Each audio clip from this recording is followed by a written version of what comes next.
Guys, അപ്പോൾ എൻ്റെ കയ്യിൽ ഇന്നൊരു സാധനമുണ്ട്. അത് ഞാൻ അപ്പം നിങ്ങൾക്ക് കാണിച്ചു തരാം. അപ്പോൾ ഞാൻ കാണിച്ചു തരാമെന്ന് പറഞ്ഞ സാധനം ഇതാണ്. ഇത് MP3 പ്ലെയറാണിത്.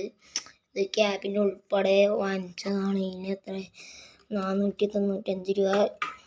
12 വോൾട്ട്. ഇത് DC സോക്കറ്റ്. പിന്നെ സ്പീക്കർ ഔട്ട് ഗൈസ്. അപ്പോൾ നമുക്ക് ഇതൊന്ന് ഓണാക്കി. അതിനായിട്ട് നമുക്ക് ആദ്യം വേണ്ടത് 5 ആമ്പിയർ 12 വോൾട്ടിൻ്റെ അഡാപ്റ്റർ ആയിട്ടുള്ള 5 ആമ്പിയറോ 2 ആമ്പിയർ ആയിട്ടുള്ളത് മതി.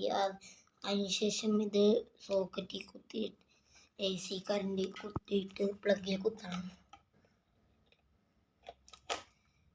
ഓൺ ചെയ്തതിന് ഇവിടെ പിന്നെ അതെടുത്ത് നമുക്ക് ഇവിടെ കുത്തിയാവും. ഇവിടെ നമ്മൾ കുത്തി നോക്കിയിട്ടുണ്ടെങ്കിൽ നമുക്കൊന്ന് ഓൺ ചെയ്ത് നോക്കാം. സൗണ്ട് കേൾക്കുന്നുണ്ടോന്ന്. ഇവിടെ തന്നെ 2 സ്പീക്കർ ആയിട്ടുണ്ട്. നമുക്ക് ഓണാക്കി നോക്കാം. അപ്പോൾ പക്ക വർക്കിംഗ് ആണ്. ഇനി അടുത്ത വീഡിയോ ആയിട്ടും കാണാം. ബൈ.